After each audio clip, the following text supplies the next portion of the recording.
Berita terkini. Perlawanan di antara Johor Darul Takzim JDT menentang pasukan Sri Pahang FC akan berlangsung sebentar lagi. Ini merupakan perlawanan tumpuan untuk malam ini, yang mana kita akan menyaksikan siapakah yang bakal mengutip 3 mata berharga ataupun yang mampu mencipta sejarah untuk malam ini. Untuk siaran langsung perlawanan, anda semua boleh saksikan perlawanan ini secara berbayar melalui aplikasi Soka. Anda juga boleh menunggu kemaskini terkini di Instagram rasmi kami sebentar lagi. Sri Pahang sedia letak lori trailer berdepan JDT. Kalau kita terpaksa parking lori trailer di hadapan pintu gawang, kita akan buat. Itulah kata-kata pengendali Sri Pahang FC, iaitu Fandi Ahmad, ketika diminta mengulas pertembungan berdepan Johor Darul Takzim JDT malam ini. Kenyataan legenda Singapura itu sudah cukup untuk memberi bayangan bahawa skuad Tok Gajah bakal turun dengan corak permainan bertahan bagi mengekang pendahulu liga itu. Selepas cemerlang dalam 11 perlawanan, rekod tanpa kalah Sri Pahang pada musim ini tampak berada dalam bahaya apabila berdepan Harimau Selatan yang memenangi semua 11 aksi dalam pertembungan di Stadium Sultan Ibrahim itu. Pendekatan bertahan berdepan JDT bukanlah satu taktikal yang asing dan ia boleh dianggap satu strategi yang wajar demi mengambil kira betapa rakusnya anak buah Esteban Solari yang dilihat berjaya meledak 47 gol dalam 11 aksi liga setakat ini. Benteng Sri Pahang FC bagaimanapun tidak kurang hebatnya kerana hanya bolos 7 jaringan. Ia menjadikan pasukan kedua paling sedikit dibolosi selepas JDT dan mereka tidak pernah dibantai lebih dari 2-0 dalam kancah Liga Super setakat ini. Dalam misi terus mempertahankan rekod tanpa kalah ini, Sri Pahang berdepan sedikit situasi sukar kerana mereka hilang banyak pemain. Beberapa kelibat pemain seperti Azam Aziz, Sergio Aguero, Lucas Silva, Azrif Nasrul Haq, Izham Tarmizi Roslan, dan Shazwan Andi dikabarkan tidak diturunkan. Menghimpun jumlah seri terbanyak selain Negeri Sembilan FC pada musim ini, mungkin inilah masanya mereka membuktikan betapa label pakar seri itu adalah benar. Dua bonus menanti Sri Pahang FC jika berjaya mengutip satu mata pada malam ini. Jika ianya terjadi, mereka akan mengekalkan rekod tanpa kalah berterusan dan mereka muncul pasukan pertama menyekat JDT daripada menang. Beberapa pasukan juga pernah bertahan sebelum ini tetapi tidak berhasil meraih kemenangan walaupun berjaya meminimumkan jumlah jaringan untuk tidak menjadi pasukan belasahan. Pada masa sama, kita mahu Aguero beraksi kerana kelemahan ketara Sri Pahang FC adalah di bahagian tengah. Jelas Fandi, ketiadaan banyak pemain utama sudah pasti memberi kesan terhadap persembahan pasukan untuk malam ini, terutama berdepan JDT. Namun, Fandi juga berkata, prestasi mantap dipersembahkan pemain tengah import dari Filipina, iaitu Kevin Ingreso, ketika membantu menewaskan Penang 1-0 kemarin, menegakkannya.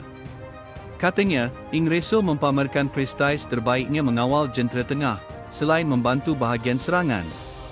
Mengulas kemenangan terakhir pasukan Pahang, Fandi berkata, kemenangan 1-0 ke atas Penang FC tidak mencerminkan bahawa skuad kita berada pada prestasi terbaik. Saya boleh katakan bahawa kurang puas hati, walaupun pasukan berjaya mengutip 3 mata di halaman sendiri dalam mengekalkan kedudukan terbaik dalam saingan Liga Super. Tetapi saya puji dengan semangat juang tinggi yang dipersembahkan pemain untuk memastikan kemenangan berpihak kepada pasukan, katanya. Legenda bola sepak Singapura itu turut berpuas hati dengan komitmen tinggi yang dipersembahkan penyerang import, iaitu Kepah Sherman. Katanya, pemain kelahiran Liberia itu bekerja keras untuk membantu pasukan melakar kemenangan pada perlawanan ke-11 itu. Biarpun Kepah tidak mendapat gandingan yang mantap di bahagian serangan, dia membantu Sri Pahang mengutip 3 mata bersama rakan lain, katanya. Berdasarkan rekod, Sri Pahang dan JDT belum lagi tewas selepas mengharungi 11 perlawanan Liga Super. Pertemuan itu sudah pasti dinantikan peminat kedua-dua pasukan untuk menyaksikan sama ada Harimau Selatan yang kini meneraju liga dapat meleburkan rekod tanpa kalah Tok Gajah ataupun sebaliknya. Sri Pahang pula sudah pasti mahu mempertahankan rekod itu untuk sekurang-kurangnya membawa pulang satu mata. Jadi sekukuh mana dan sekental manakah lori trailer Sri Pahang FC untuk mengekang kemarahan JDT pada malam ini. Sama-sama kita saksikan sebentar lagi. Bagi satu lagi aksi di Stadium Majlis Bandaraya Petaling Jaya, MBPJ, pertembungan Selangor FC berdepan Kedah Darul Aman FC, juga begitu sengit.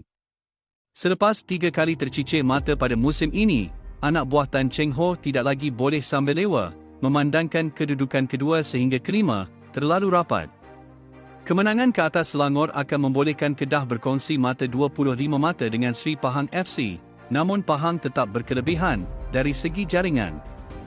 Jika Pahang berjaya meraih kemenangan, mereka akan terus mengukuhkan kedudukan kedua di Liga Super, yang memberikan laluan mereka ke saingan Asia musim depan. Dalam masa yang sama, JDT mahu terus kekal untuk sejarah rekod tanpa kalah. Pertembungan menarik bakal dijelmakan JDT dan Sri Pahang FC, apabila kedua-dua pasukan membuat perhitungan pasukan mana yang akan diparit kekalahan pertama pada aksi Liga Super di Stadium Sultan Ibrahim, Iskandar Puteri, malam ini. Sudah pasti JDT yang dibimbing Esteban Solari mahu mengekalkan rekod tanpa kalah selepas mengharungi 11 perlawanan dan melakar kemenangan dalam semua aksi yang diharungi. Skuad kendalian Fandi Ahmad juga turut berazam untuk kekal dengan rekod bersih, sambil mengintai ruang untuk melebur pencapaian terbaik skuad Harimau Selatan. Apapun, Solari tampak bersedia untuk bertempur dengan skuad Tok Gajah dan menganggap pasukan lawan memiliki barisan pemain berkualiti dan perlu berwaspada dengan ancaman dan taktikal permainan Fandi Ahmad yang begitu licik. Ia perlawanan penting bagi kami kerana akan menentang pasukan yang menyerlah dalam saingan liga apabila masih kekal dengan rekod tanpa kalah. Tetapi kami mahu mengambil kesempatan beraksi di laman sendiri dan mahu meneruskan rentak kemenangan. Ini juga memberi ruang kepada kami untuk melakukan penambahbaikan, terutama aspek taktikal dan bersedia memperagakan aksi terbaik pada perlawanan itu nanti. Dalam permainan bola sepak, akan sentiasa ada kelemahan dan kami harus segera mempertingkatkan kualiti permainan. Kami akan menentang pasukan yang kerap bermain dengan permainan berintensiti tinggi, malah sentiasa melakukan serangan, dan sememangnya kami jangkakan ia perlawanan menarik, kerana Pahang dibarisi pemain yang hebat, katanya. Apapun skuad Tok Gajah tidak dapat menurunkan penjaga gawang yang sangat perform ketika ini, Izham Tarmizi Roslan, dan dua pemain pertahanan, Azrif Nasrul Haq dan Shazwan Andik, memandangkan ketiga-tiga pemain itu adalah pemain pinjaman dari JDT. Namun bekas penolong jurulatih bawah 23 tahun Argentina tetap menganggap skuad Tok Gajah tetap berbahaya dan berharap pemain JDT memberi sepenuh fokus dalam perlawanan itu nanti, terutama barisan serangan mereka yang diterajui Kepah Sherman. Dia sangat berbahaya dan tampak berbisa jika memiliki peluang di hadapan pintu gol. Jadi, kami harus mengawasinya dan kurangkan pergerakannya supaya dia tidak boleh bebas. Itulah persiapan di antara kedua-dua pasukan untuk perlawanan malam ini. Akhir kata, terima kasih kerana menonton video ini sampai habis.